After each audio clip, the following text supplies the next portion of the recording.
time.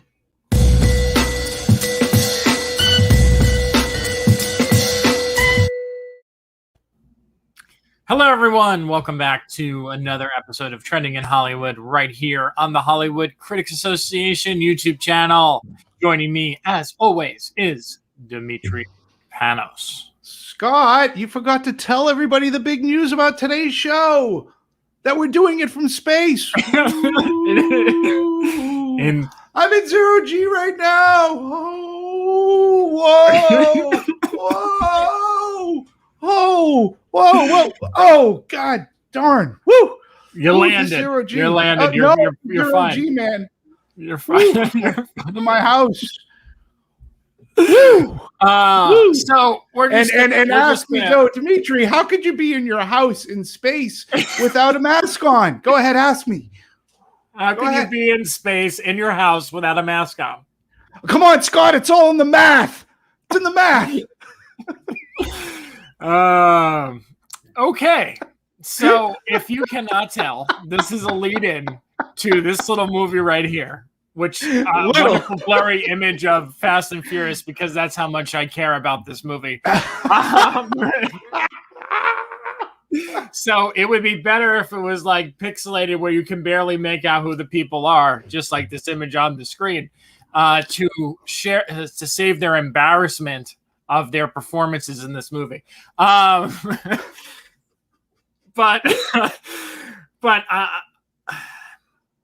Okay. So I'm going to open up of mine, and then I'll jump to Demetri. Demetri just saw his last night. He got to see it at a public screening. He went to IMAX theater, saw it with a real audience. I saw it at the very first press screening. My thoughts is this. All right. So truth be told, this franchise has never been like one that I've loved. So I guess I'll open up with that in full disclosure. I never loved the Fast and Furious franchise. I've had some fun with it. There's been some entries into this franchise that I somewhat enjoyed. I found myself entertained by. I enjoyed the ridiculousness of some of the chapters. But overall, I've kind of have like this "it exists" feeling towards it. That being said, out of all the movies in this franchise, including the spin-off Hobbs and Shaw, I would say F9 is by far the worst one.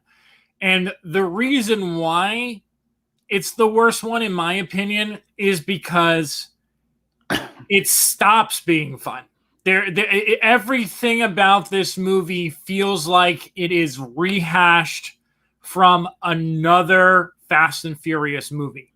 The action set pieces feel like you've seen them before.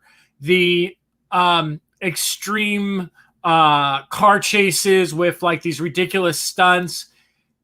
Again, nothing in this one that's so stand out. Like, I mean, like when they were like jumping from building to building and like 7 or 8, whatever one it was, like it was sort of entertaining and kind of like diehard level of like ridiculousness that you sort of just had fun with it.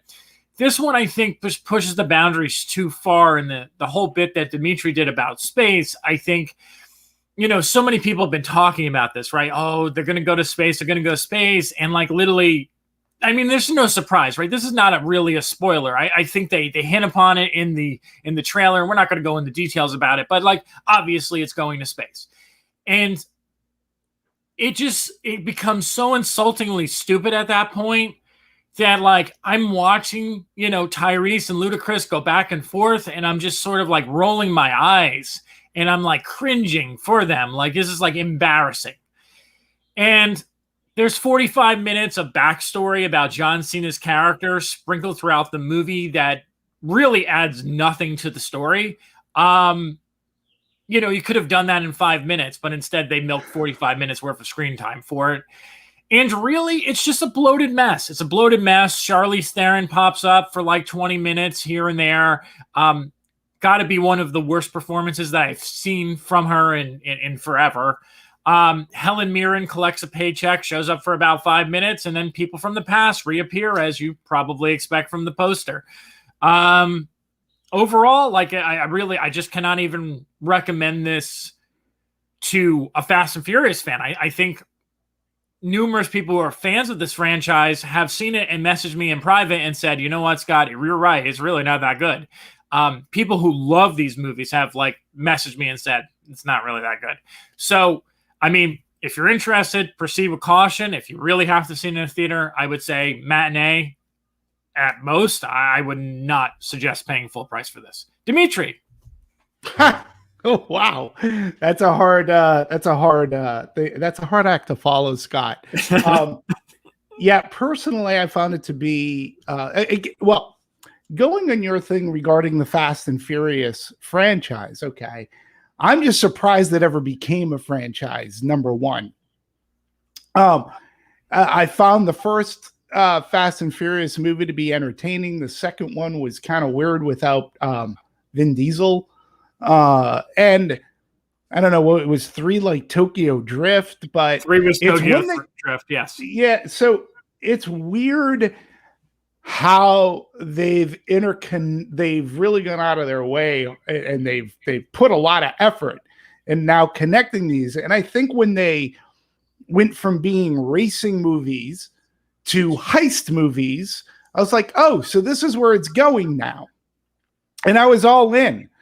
Because I thought the first like 4, 5, and 6 and 7 were entertaining. 8 started to lose me a little bit because it just became so outlandish. But this movie, F9, is just a screen full of stupid.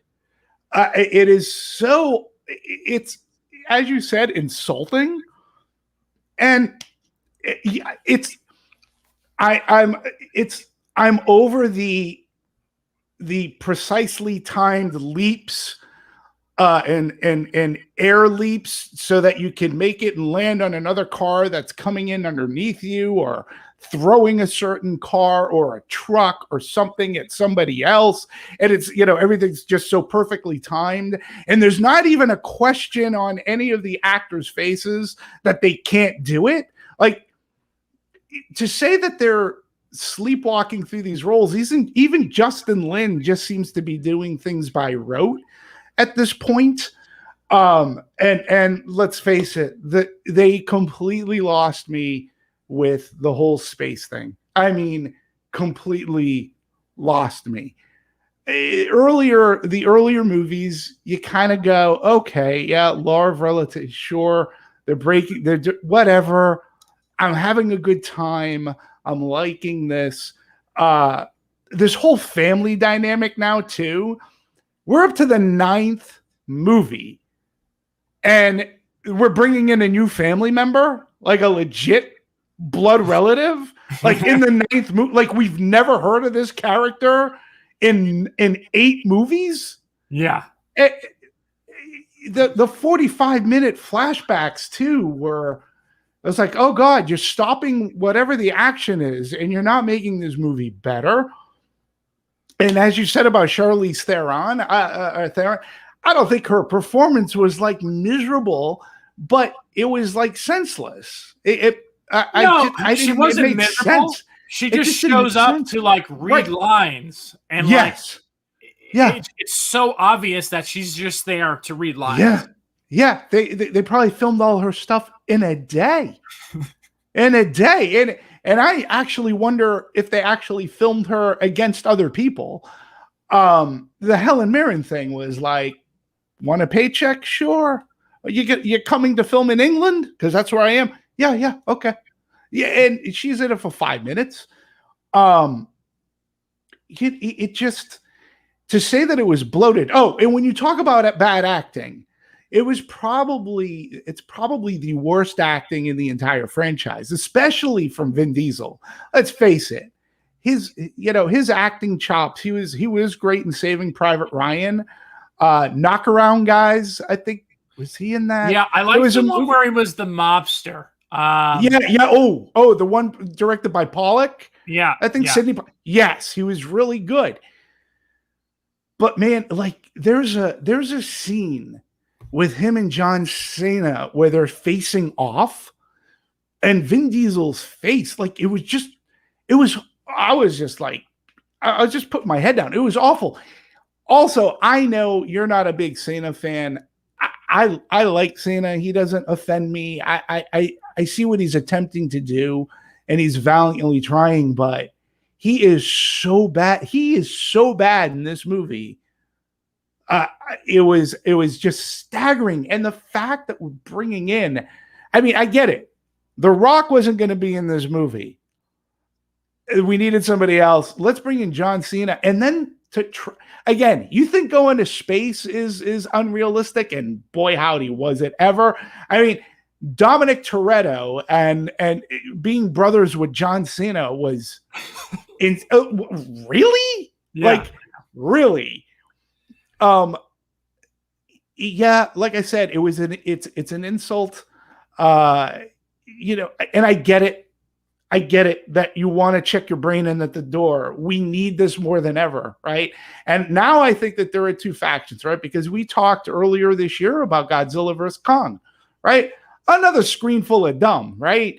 I mean, but it was fun at least, and it got it, and it wasn't 2.5 hours.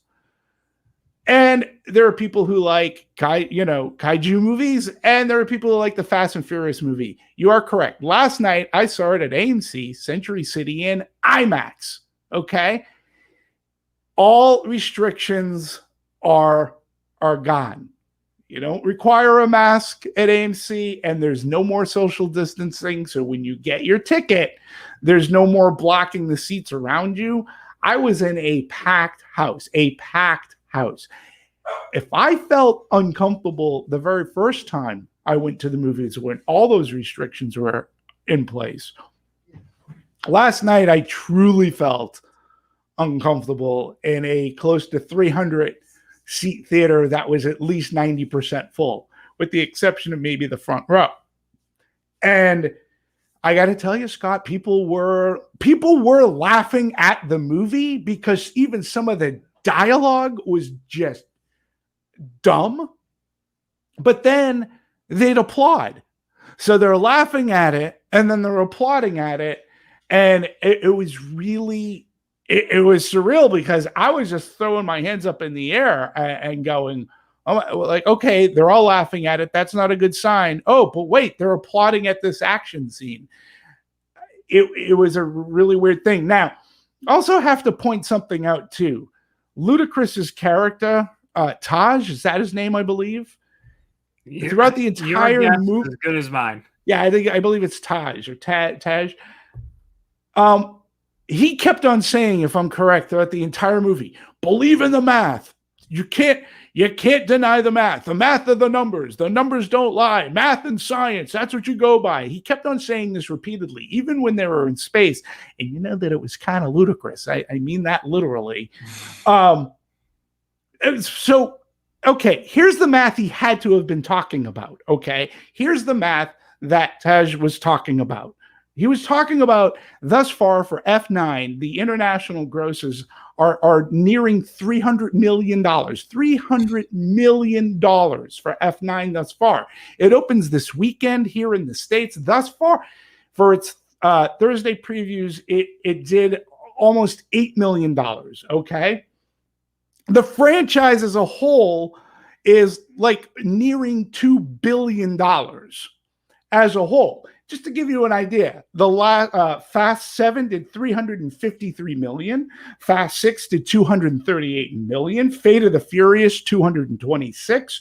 These are numbers that you could add up. This is real math.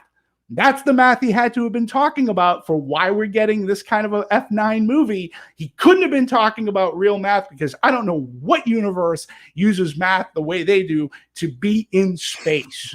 I mean, you know, had they thrown the leprechaun, if the leprechaun like flew by in space, I would have been, wow, okay, they get it. And I know that they tried to make fun of themselves in this movie. But at the same time, they were to me, I was insulted because they were making fun of me.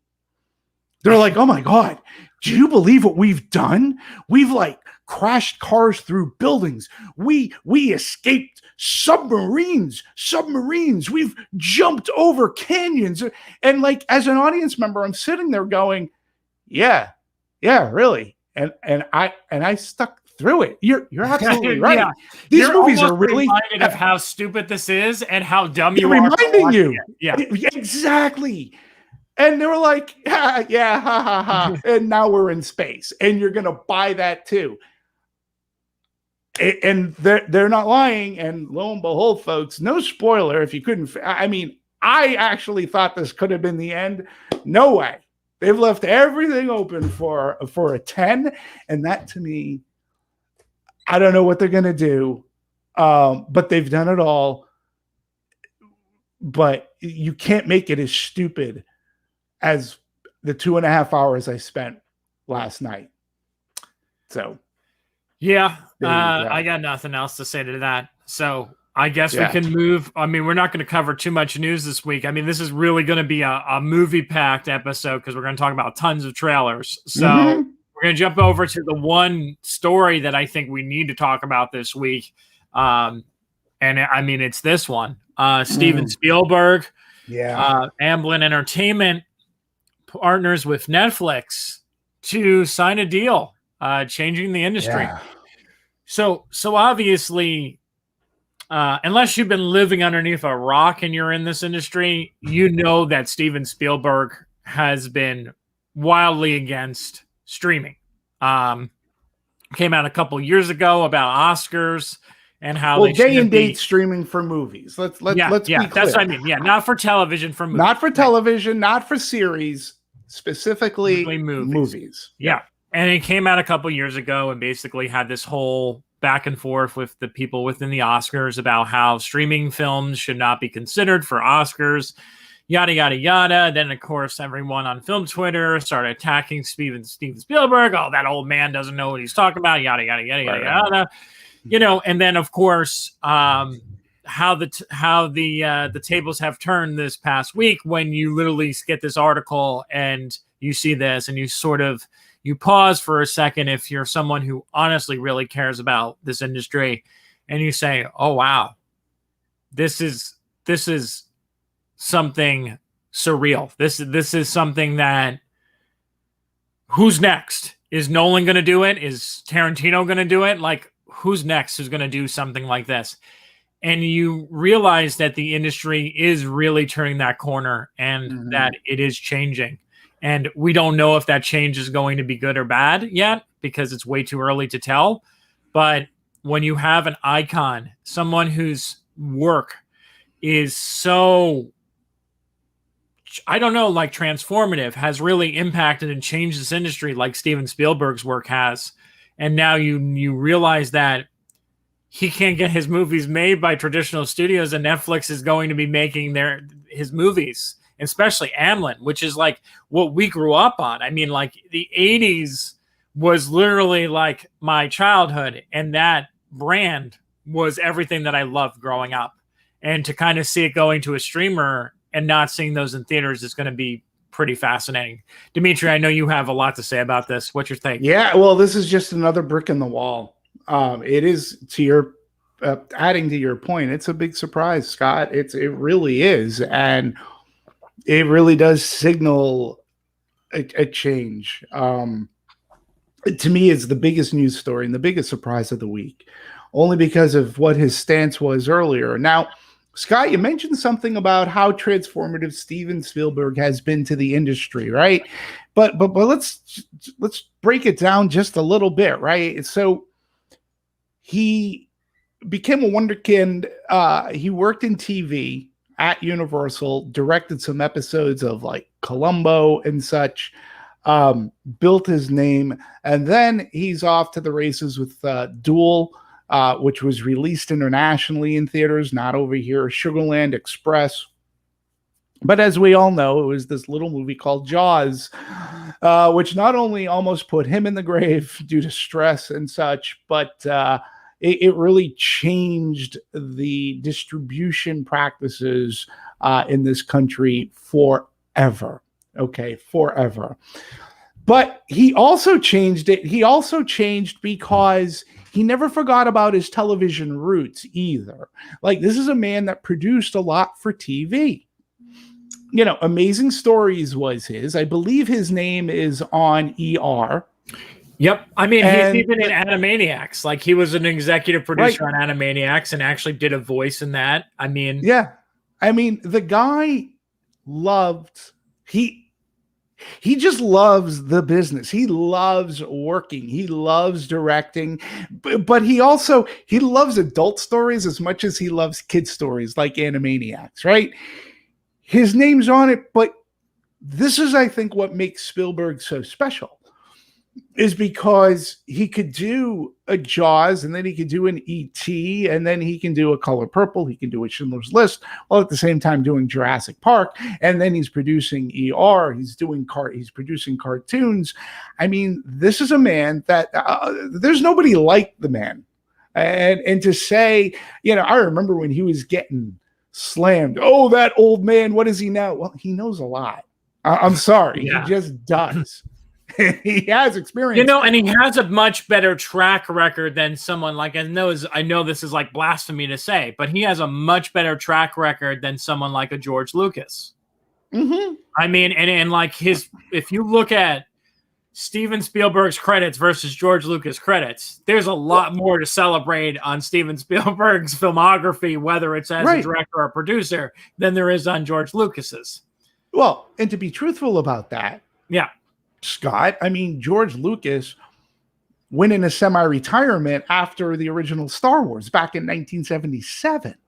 Right. Okay. He didn't direct a movie until the prequel chapters of Star Wars. So he hadn't directed in a long time.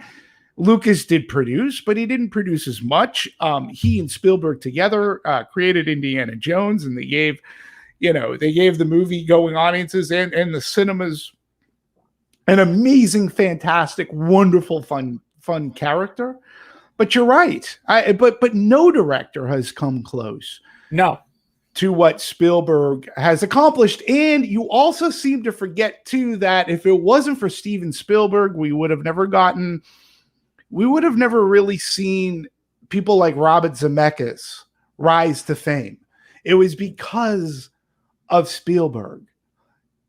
Chris Columbus, right? He gave Chris Columbus a shot. I mean, his name was on movies that he didn't even direct. Like I said, The Goonies, Back to the Future, even a young Sherlock Holmes. All these movies that he produced, Poltergeist, he did so much for the industry.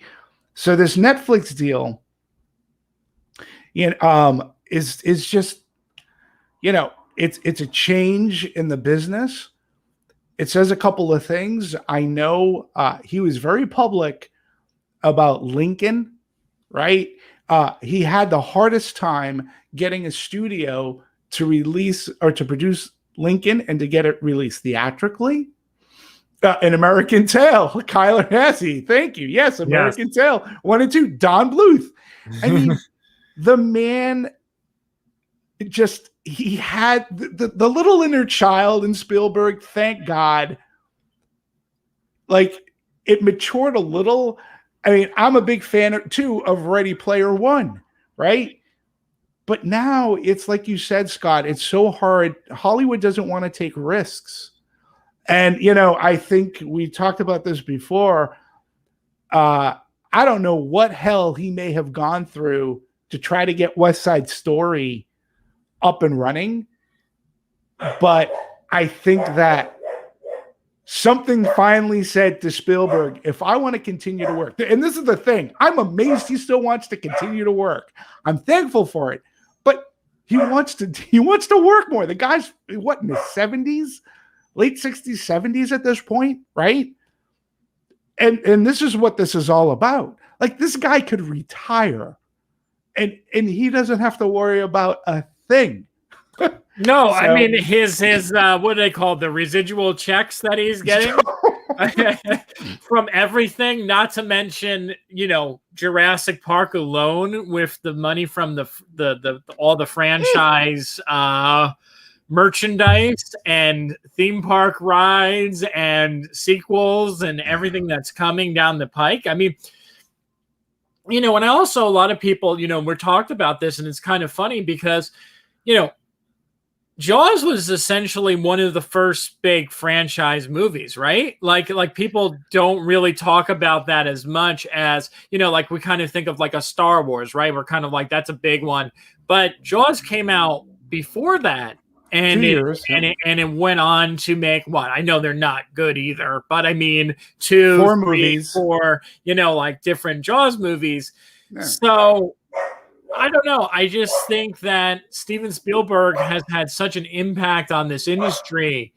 And what I think is so fascinating about his work is that every genre has been touched, right? So he's sci-fi, he's horror, comedy, he's horror. Like he has almost his hand in like everything.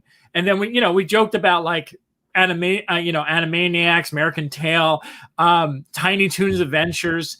And I mean, it was the producer on Casper, Flintstones movie, all that stuff. Yeah, it's crazy. But again, I just find that to be, it's one of the reasons why to me, he's my favorite. He's the ultimate best, because it's this inner kid, this inner imagination. Oh, I can't direct the Flintstones, but I love the Flintstones. I think it's going to be great family entertainment. I can't direct Casper, but I will produce Casper because I see the entertainment value because I loved Casper as a kid. I want to do Transformers because these robots that transform from cars into these robots that fight, my God, that's totally what I'd love to do, but I can't do it. My name's going to be on it. Jurassic Park, bringing dinosaurs to life. He was doing all these things, and at the same time, this is a guy that still had to struggle for respect in Hollywood. They wouldn't give him his due respect, no matter how hard he tried. And it took, Schindler's List, and then he does Saving Private Ryan. Gets the Academy Award, and it took a long time, even though he had movies like Color Purple, which many liked. Empire of the Sun is, I think, an underserved Spielberg movie that really gave us a great glimpse of Christian Bale. Oh yeah, and a great performance by John Malkovich as well. The guy also did Munich, which is a taut thriller. He also did Minority Report. He's worked with Tom Cruise a couple of times. I mean, there isn't a facet of the industry or an actor that he hasn't in one way, shape, or form been linked to or touched. And I think this is what makes him special. I don't believe that we're ever going to have another Steven Spielberg ever. And to your point earlier, Scott, who is next? Is it Christopher Nolan? Thus far, James Cameron. Yeah. Hasn't made his deals with Netflix, or has he? Did he do something with? I don't know. Like a documentary. I'm not. It's so hard to keep up with all the changes happening. Quentin Tarantino says he's going to be retiring. Yeah, but I mean, Quentin Tarantino, like, I feel like wakes up one morning and he's like, you know what? I'm not going to do it. I'm not going to do anymore. I'm not going to do anymore. Yeah. And then, 2 days later, like, he's out on a club one night and he's like, you know what? I'm going to do 10 more movies. I'm going to do 10 more. I mean, everything that Tarantino says, I take with a grain of salt. Mm-hmm. But, I don't know. I mean, I think you have the Nolan, him, and I think Denis Villeneuve are like... Yeah, he's another one. Yeah, forgot about him. The three filmmakers who I think are still very gung-ho about we want to be theatrical all the time. And I'm almost wondering when they're going to kind of have that change of heart. I mean, I guess it's just like, if the number of zeros at the end of a check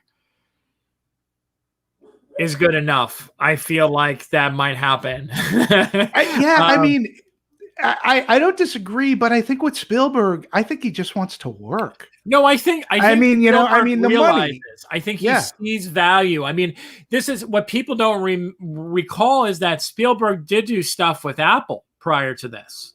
True. Absolutely. Yeah. So the thing is, he did do stuff. It was just TV related, and I think he probably saw, like, okay, like this is sort of where this industry is going, and maybe his mindset is like, I'm going to have a hand in both, and I'm going to do, select things that I'll be able to push, projects that I can actually push into a theater, and then other stuff where I can actually push to streaming. I mean, the problem is, and we're sort of seeing this in the industry, and you and I have talked about this, is that it's a very scary time right now to be a movie fan. Because right now what we are seeing is we're seeing franchises dominate the box office. Right. We are not seeing or hearing about any of these smaller films or mid-sized films doing well. No. We're literally watching them tank and tank and tank. I mean, nobody talks about this, but there have been, and you know this because we did a sheet for our HCA mid-season award. There have been 300 movies that have come out in this year alone so far. Right. How many of those movies has anyone heard of? I mean, I can share the list with everyone on this, watching this, and I guarantee that almost 80% of those movies you never heard of before in your life. Yeah. And that's becoming more and more of a reality, and even bigger now, because we're seeing in the Heights, I know there was issues behind it, but like we're seeing that tank. We're seeing only these really franchises, well-known franchises, are the ones that are sort of becoming the saviors of cinema, right? So like all eyes on F9, all eyes on Black Widow. And then you're kind of wondering like, well, what if I don't want to just watch these movies? What if I want to watch a Coda and I want Coda to make $60 million? Probably never going to happen. Scott, I'm going to throw out another movie that's bigger than Coda. I think people should be all eyes on Free Guy. Oh, Free Guy. Yes. That's the movie, because it's not a franchise, and I do not believe it's going day and date. No, it's not. Warner It's Brothers. a Fox movie. They don't have the deal. If they had to do that, they would have to put it on HBO Max, which they don't want to do.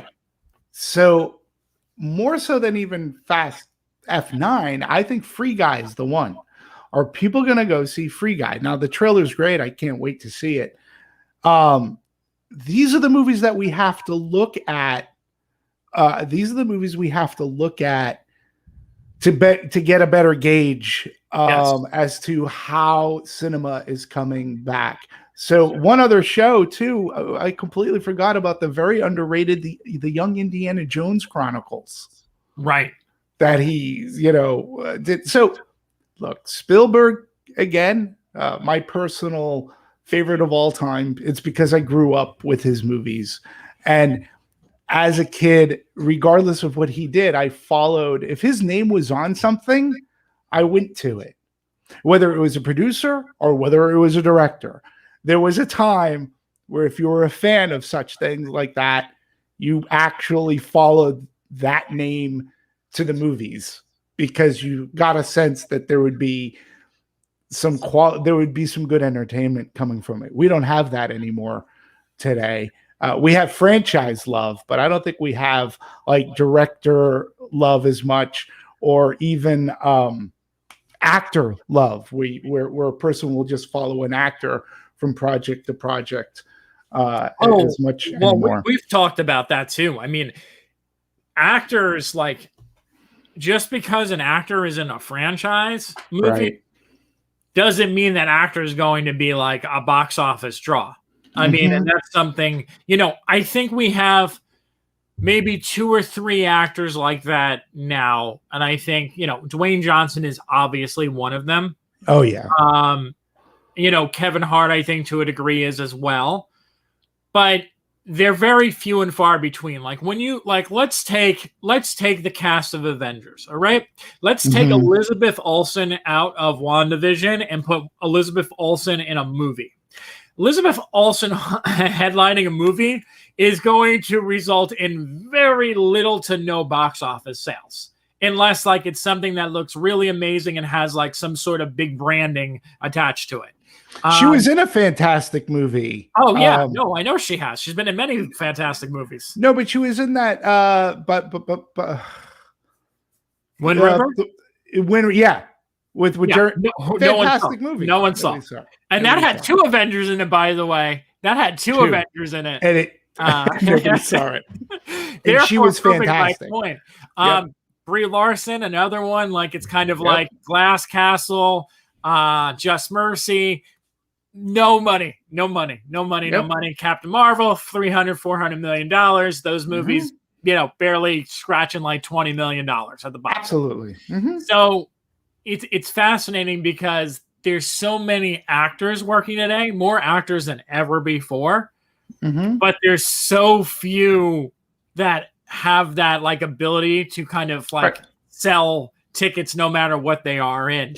When we were growing, and it's funny, it's kind of started, I think, in the the 80s and 90s. It was a big thing, right? Like that was like the action star thing. Like you knew if Bruce Willis was in a movie, that movie was going to be huge, or Schwarzenegger, or Eddie Murphy. Eddie Murphy. Murphy.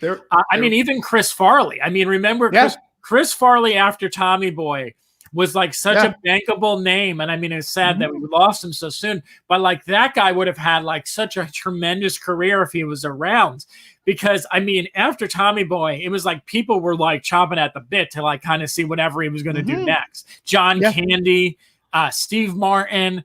I mean, there were so many actors. Bill Murray. Yeah, Bill Murray. Like you could just sell a movie based on the act. Tom Hanks, Meryl Streep.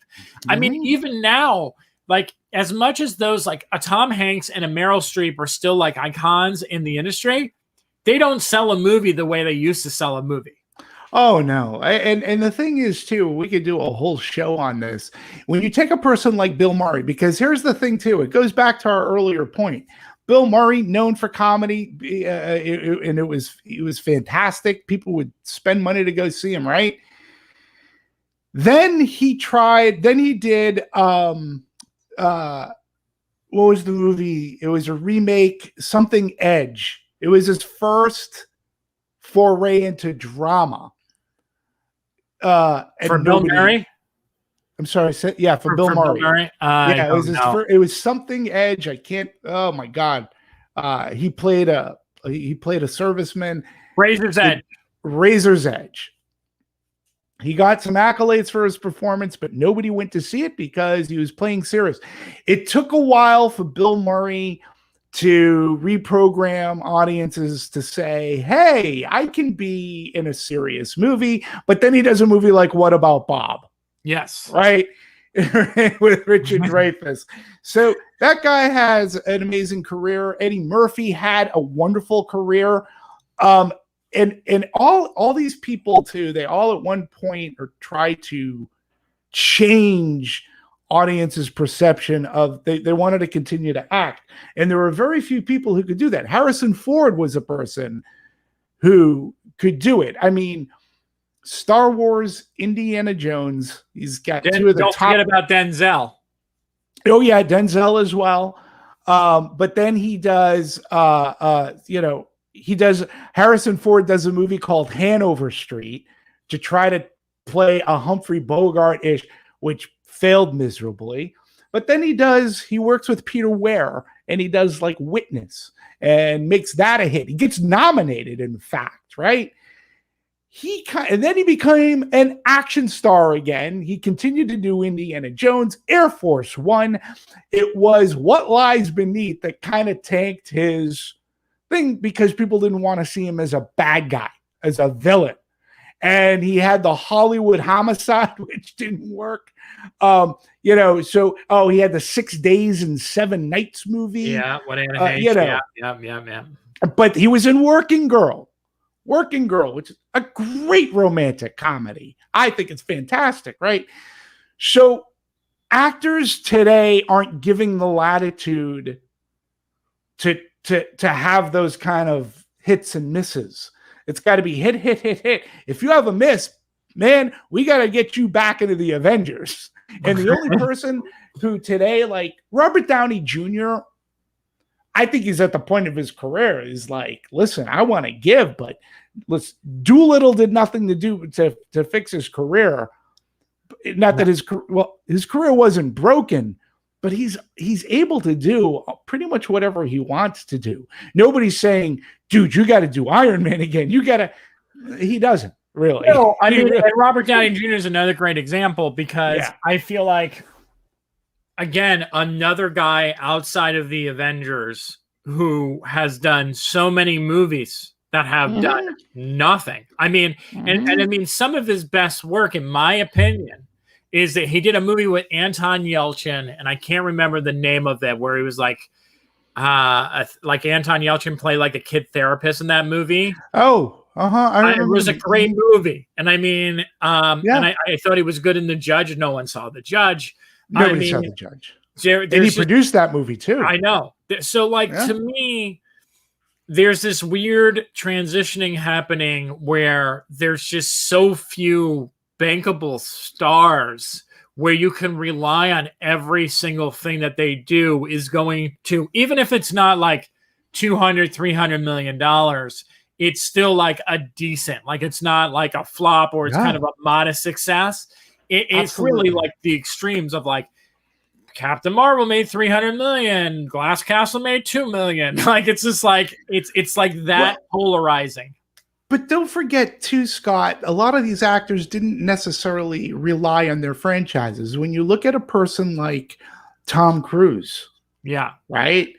It's like 50 years since and now we're finally getting a Top Gun movie. But look at the movies that Tom Cruise did. Look what that's Top Gun, Risky Business before that, I believe it was. Top Gun exploded, but then he was in, he did the Oliver Stone, Born on the 4th of July. 4th of July, Then he's in A Few Good Men. Right, but people loved The Firm. Great movie. None of these movies were franchise movies, and they still did a ton of money because they were really good movies. Well, okay, I mean, that I think is the difference. I mean, and it's weird because, and we got to move on from this topic. Yeah, I know. A couple other things that we have to talk about, and I got to jump off. But the thing is, there was a chance to be more creative in the 80s and 90s, and the budgeting and the money aspect wasn't so outlandish. Like we've honestly have put so much money, like the industry has gotten so greedy. I mean, I think that's the best way of putting it, that they sort of like, we got all these special effects, we got all this, and I know that they create jobs, so I'm not downplaying like the stunt creators and designers and all those people. But the thing is that you don't have a movie like Beetlejuice that you look at that and you're like, how did that only cost $20 million to make? Like if Beetlejuice was made today, it would cost like $150 million and probably be a flop because like the budgets are out of control. It's like how I felt about the Power Ranger movie. Like you watched the 1995 Power Ranger movie and you saw that movie was made for like $25 million. And it looks good. It looks good for what it is. And then you see this new one and it's made for $90 million. And you're like, first of all, who would greenlight a Power Ranger movie when the first one, back in the day when it was really popular, didn't make $90 million? Who would greenlight a $90 million budget on this type of movie? And then they're complaining that it doesn't make enough money. And the movie doesn't even look that good. The movie from 1995 looks better than the freaking new one. And that's the problem with the industry right now, is that 100%. They're so focused on budgets and like 100%. making these big movies that are guaranteed like returns instead of like revamping them and having them as event movies, that now we have a franchise movie pretty much coming out week after week after week after week after week. Yeah.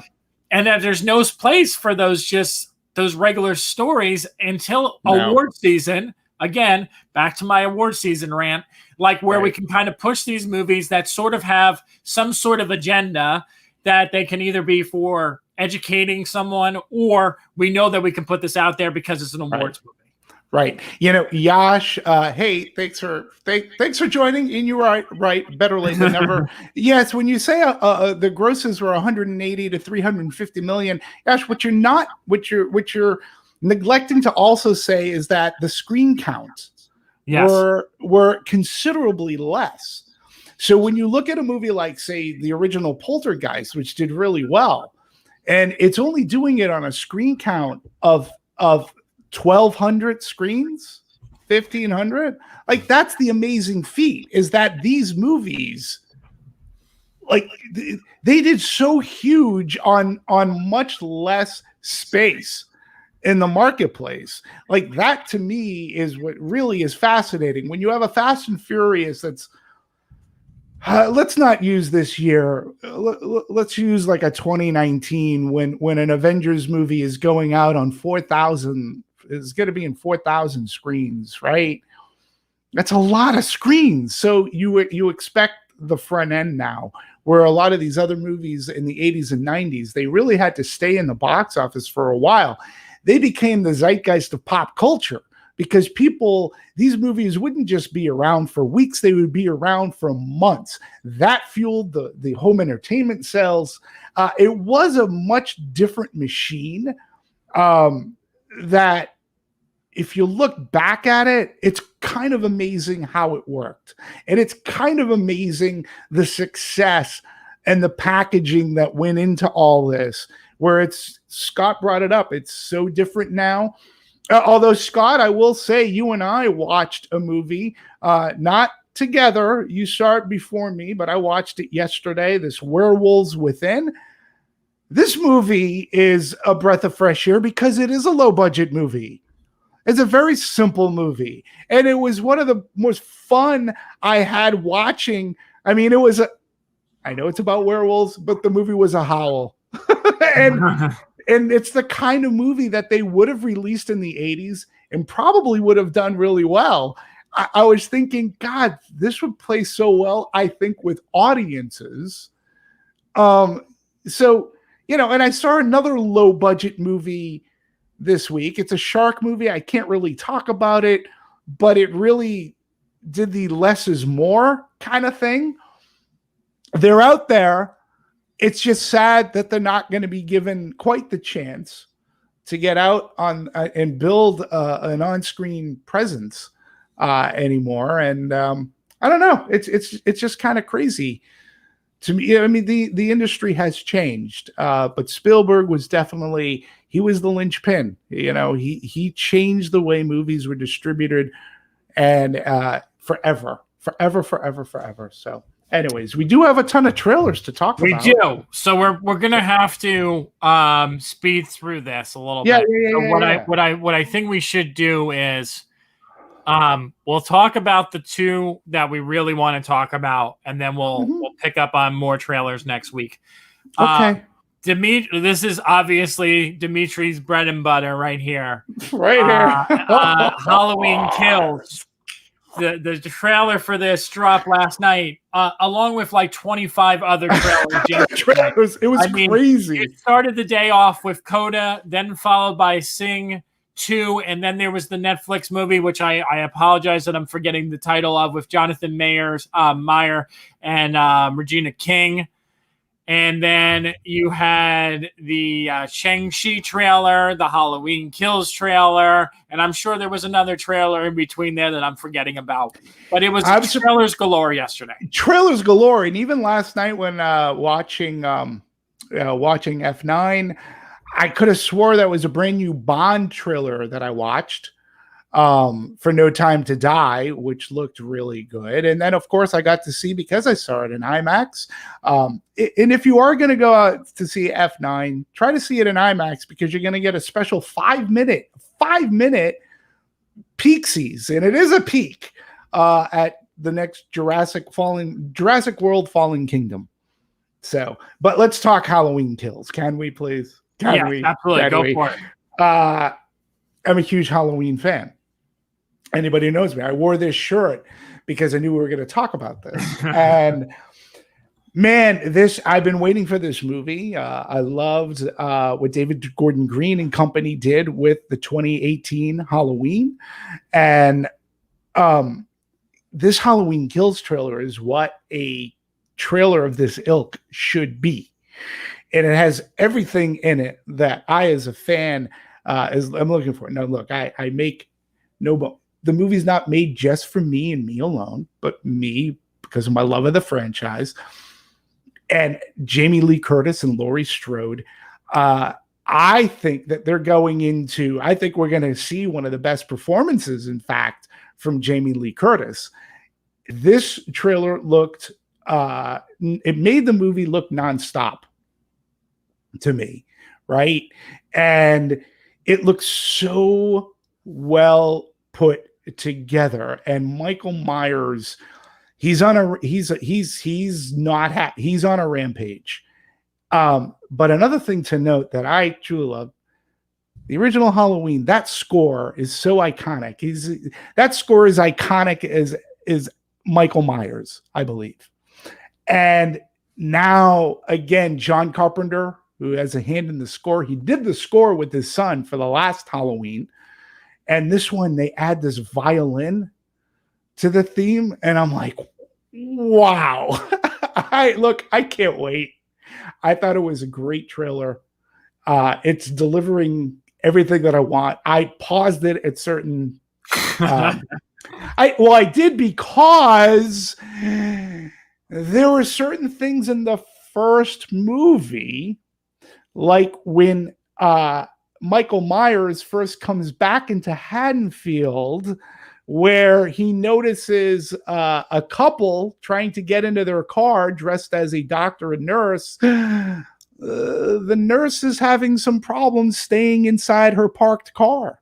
I noticed. So there are these things. I just think it's going to be a tremendous suspense bloodbath. It's great to see Anthony Michael Hall, who's Tommy Doyle. You remember Paul Rudd played that character.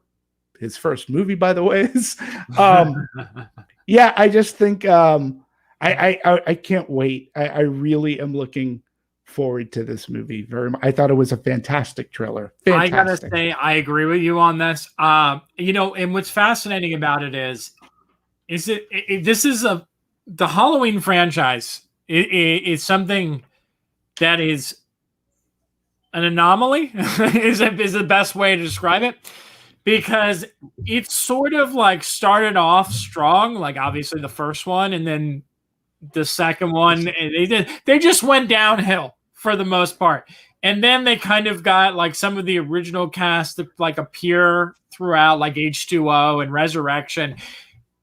And they weren't that great of movies. I mean, there was H2O. I will argue that H2O is a really solid movie. It's a good movie, but like when you compare it to the original, it's a step down. Yeah, I mean, I did a whole thing in the entire Halloween franchise. I know you did. Folks, I know you did. I just think that, like, no. Yeah. I think that H2O kind of brought things back. It kind of retconned a few things. Yes. And kind of brought things back to what Halloween was. And then the movie after that. Yes. But then you kind of have this new era of this franchise now, right? And you kind of got David Gordon Green's version of this, and it's almost like that movie that people have been waiting since like 1978 for a sequel for. Sure. And you watch this one, and you're wondering, like, I've never seen anything. Like, I'm trying to think throughout the history of film franchises and movies that I've loved, if I've ever seen something take like almost 30 years to redeliver the goods and deliver on what people like fans wanted, where like you can literally appeal to classic fans who have been there since the 70s and an audience today. And yet this franchise has managed to do this. And I don't know how this movie is going to be as a whole, but based on the trailer, First of all, I love the fact that no time has passed. Like, you literally can tell the movie literally picks up like from the very second the first one ends and this one begins. And the fact that they're building upon these characters that are introduced in the first movie that I was like yearning to see more of, you're seeing that in the trailer that they're going to be a bigger part of it. Yes. I don't know. I think it's weird, but I want to celebrate this because it's so unlike most Hollywood projects. Most Hollywood projects, as they go on and on and on, they try to reinvent it. I mean, we've seen it with Spiral. We've seen it with a lot of other things where Ocean's 11 to Ocean's 8, like they just feel tired. The Ghostbusters didn't work. Like, there's so many things that they try, and they try to mix up the formula, change things around. And yet somehow with Halloween, they were able to make something that is almost as good as what started it. And I think this may even have the potential to be just as good as the original. I agree. And I don't know how that happens, but like it's amazing because it's such a rare occurrence in Hollywood for this to happen. It really is. It's lightning in a bottle. And I think part of it is Blumhouse's involvement because they love this sort of thing. David Gordon Green and Danny McBride, who are fans, they were the ones who did this whole pitch. And they even got John Carpenter. They got John Carpenter on board, who was more or less just taking paychecks so other people could do his movies. And now he's like, no, I'm back. I'm gonna be involved. I think it's fantastic. Then you take a guy, and the other amazing thing, Scott, is David Gordon Green as director. What the hell has he done to show that he could do a horror, let alone write a horror, but he directed it, right? This is a guy known for comedies. I mean, honestly, he's known for very small budget, and I'm going to say it, kind of pretentious art house movies. But he's done comedy too. Yeah. You know? And now I see this Halloween, and I'm like, good God, this guy's great. And then a show that you got me into watching, Dickinson, he directed the pilot for that. And I'm going, see, these are the directors we need to seek out. We can't pigeonhole these people. David Gordon Green knows his stuff, much like not comparing them to Spielberg, but he can do a variety of things and he can tell different stories. I had no idea David Gordon Green had this much in him to choreograph and to grab your suspense. I think is where the original Halloween or the 2018 Halloween really worked. And putting in the Easter eggs that refer to every movie that came before, even though they're retconned, I also found it brilliant. But man, what Danny McBride and David Gordon Green were able to accomplish in a studio system that does not take risks, I think is amazing. So, I don't disagree with you at all. I mean, I think, I hope, and then this is something that I hope people will get to experience.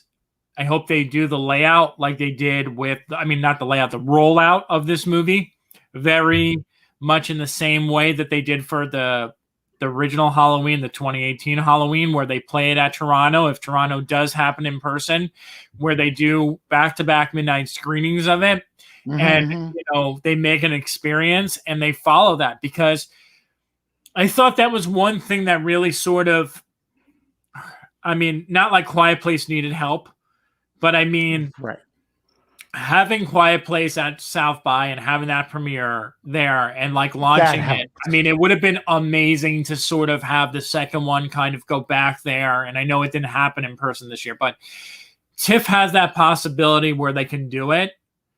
And I would love to see it. I mean, it was kind of like seeing Get Out at Sundance, like going into that midnight screening and no one knowing what to expect and then just watching it kind of like blow up from there. Those are the types of things that I love being a part of in this industry more than really honestly more than anything is being there, seeing something debut and just being one of those people be like, oh my God, I saw something special that's going to blow the fuck up. like And Knives Out. Like, remember, like right. Knives Out. You literally like you saw that and you're like, this is probably gonna be good, but like you saw it and you're like, oh, Whoa, this is yeah. gonna be something. And does that lead into our next trailer that we It have to does talk for about Coda. quickly? Yes, it does. Coda. It does. Go ahead. I'm going to So- let you, because you introduced Coda, in my estimate, to the world. You introduced it to me. I'm very thankful. So, yeah. Coda is right here, and you know, child of deaf adults. It's a movie that premiered at Sundance, and unfortunately, it premiered at Sundance during the pandemic, which, you know, give or take, like it was sad not being in the Eccles Theater, being able to feel the audience around you cry and react to this, because I could have just imagined the massive applause and reaction to this as the cast took to the stage, and watching everyone like kind of check their Twitter reactions in real time as the premiere ended. But I've honestly, I fell in love with this movie, and it's just one of those movies that, you know, we talk a lot about the streaming world versus the theatrical world on this show, and it's one of these movies where I'm very sad got picked up by a streamer, not because I'm not happy for Apple and the movie getting picked up, and that I love Apple, but like this is sort of that gem that Demetri, to always throw this back to Demetri, is one of those things where like I could have seen this getting that like small art house distribution deal where it opened up in the Landmarks and the Angelicas and the Chelseas in New York, and sort of had this really like kind of climb where like the older audiences would have went to it and be like, "Oh, I saw that great movie the other day. What was it? Oh, Sue, you got to see it." And I just could see this movie like sort of taking off, and now that was brilliant. I feel bad because like I love this movie and I want the best of it. I want us to see it succeed so much, and I feel like they're releasing it in the middle of summer in August, and it's going in theaters and on a streaming platform right before festival season, and I feel like it's just going to get lost. But the trailer, just if you, I know a lot of people haven't seen this movie. The trailer cuts a lot of things out of order of how they play out in the movie, but right. the damn trailer is highly effective. Like you get those emotional beats in the movie, like right in that trailer, and it plays to its strengths. And just a phenomenal display of performances. Most of these actors you probably have never seen before. So never. It's just a terrific, I mean, a feel-good movie with a capital F. Part of, that deserves, and it, you know, it kind of, when you say it's part of why I liked it was because I really didn't recognize anybody in it, and everybody was so fantastic, right? When you talk about a feel-good movie, if you can go back and remember the first time that you saw the Karate Kid. Now I get it. That has karate involved, so there's that action, right? But we didn't really know Ralph Macchio back then, and we didn't know Elizabeth Shue for sure, and this cast, and Pat Morita, we knew him from Happy Days. But they made this amazing movie that when the end came, good prevailed. A good kid prevailed, and he fought, he worked hard, he trained, and when he wins that All-State trophy, you just really felt good. This movie delivers that feel good, and it also does it with warmth. Like, you want to root for this girl, you want to root for the family. There's a lot of love, and I watched it at a similar time that I watched Ted Lasso.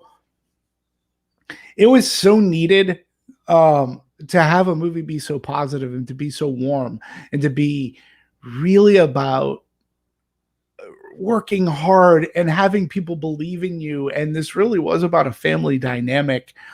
So when it gets to the end, man, I was crying. But it was like really good. And I hadn't seen a movie that made me feel that way. And I hadn't seen a movie that drew me in with its characters.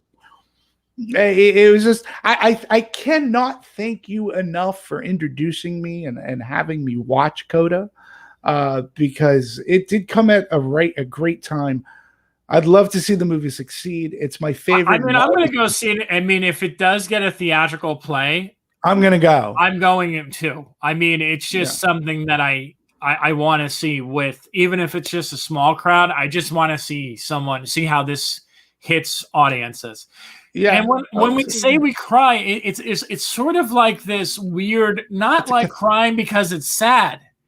It's like it's almost like this overwhelming sense of joy and happiness that it's triggers the tears, which is yeah, like it's so, again, so rare to see. It's not like someone died of cancer and you're like, oh my god, it's so sad. it's a catharsis. It's a Yeah, positive catharsis. It's a release because you're seeing something good happen to good people and through their hard work, and you want them to succeed. And the movie is about trying to make that happen in the particular situation this girl is in going into college and why this is a big deal.